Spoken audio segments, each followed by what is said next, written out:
मेरा नाम रिंकला मौर्य है। मैं कक्षा 8 में पढ़ती हूँ। मेरे विद्यालय का नाम यूपीएस घोसियार बलरामपुर। आज सावित्रीबाई फूले पर एक भाषण सुनाने जा रही हूँ।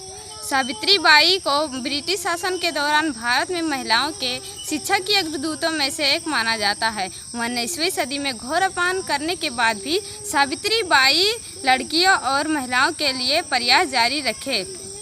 सावित्रीबाई अपने पति के साथ भारत का पहला महिला स्कूल भीड़ेवाड़ा सन 1848 में पुणे में स्थापित किया।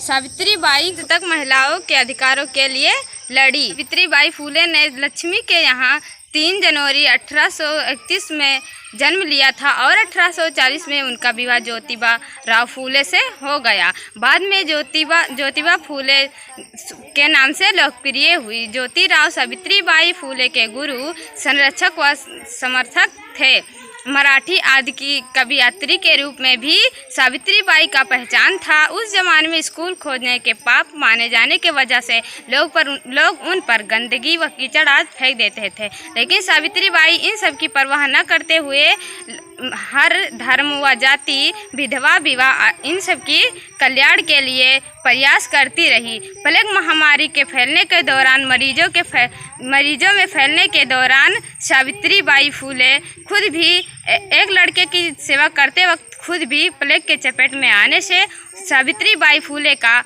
10 मार्च 1897 में भी उनका निधन हो गया। धन्यवाद। रानी लक्ष्मीबाई पर एक भाषण सुनाने जा रही हूँ। उससे पहले मैं रानी लक्ष्मीबाई पर नारी शक्ति का एक शायरी सुनाना चाहती हूँ।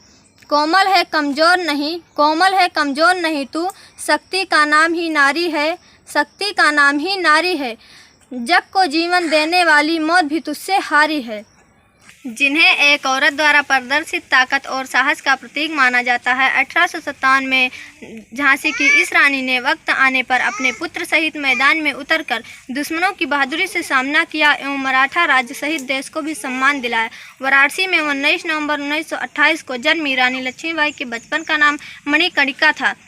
उन्हें लोग प्यार से मनु कहकर पुकारते थे। अपने चंचल स्वभाव और सुंदरता की वजह से रानी लक्ष्मीबाई को बाजीराव पेशवा के द्वितीय दरबार में लोग छबीली कहकर भी पुकारते थे।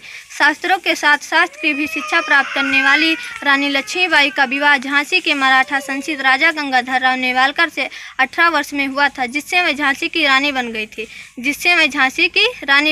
1851 में अपने बेटे के 4 माह में ही मौत हो जाने के बाद 1853 में पति की अधिक तबीयत खराब होने के बाद रानी लक्ष्मीबाई ने एक बेटे को गोद लिया था, जिसका नाम उन्होंने दामोदर राव रखा था। हर हाल में झांसी की रक्षा करने की ठानी थी। अंतिम सांस तक उन्होंने अंग्रेजों से लोहा लिया था। तात्या टोपे और बाजीराव प्रथम के द्वितीय बहादुर अली से भी उन्हें मदद मिली थी। 29 साल की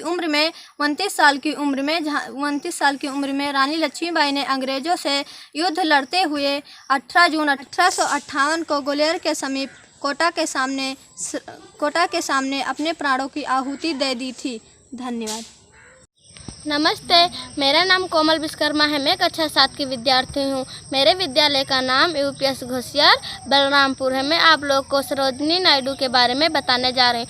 भारत को किला के नाम से प्रख्यात श्रीमती नायडू ने एक कार्यकर्ता और एक कवि के रूप में सन 1934 के सनिव्य आज्ञा आंदोलन में भाग लिया था। 1905 स्वतंत्रता भारत की पहली महिला गवर्नर बनी। इनकी कविताएं संग्रह आज भी अंग्रेजी में महत्वपूर्ण भारतीय लेखन में मिलते हैं। हैदराबाद 13 फरवरी सन 1879 को जन्म लेने वाली सरोजिनी नायडू ने 13 साल की उम्र में ही लेडी ऑफ द लेक शीर्षक एक कविता लिखी थी। लंदन के किंग्स कॉलेज और फिर गिरटन कैम्ब्रिज कॉलेज में पढ़ाई करने का उन्हें अवसर भी प्राप्त हुआ। सरोजिनी नायडू पहले कविता संग्रह का नाम था गोल्डन थ्रेशोल्ड था। बर्ड ऑफ से उनका दूसरा नाम संग्रह आया था। बोकरांग बिंग से उनका तीसरा संग्रह आया, जिसके बाद से वह कवित्रियों के पूरी तो से मशहूर हो गई। नमस्ते।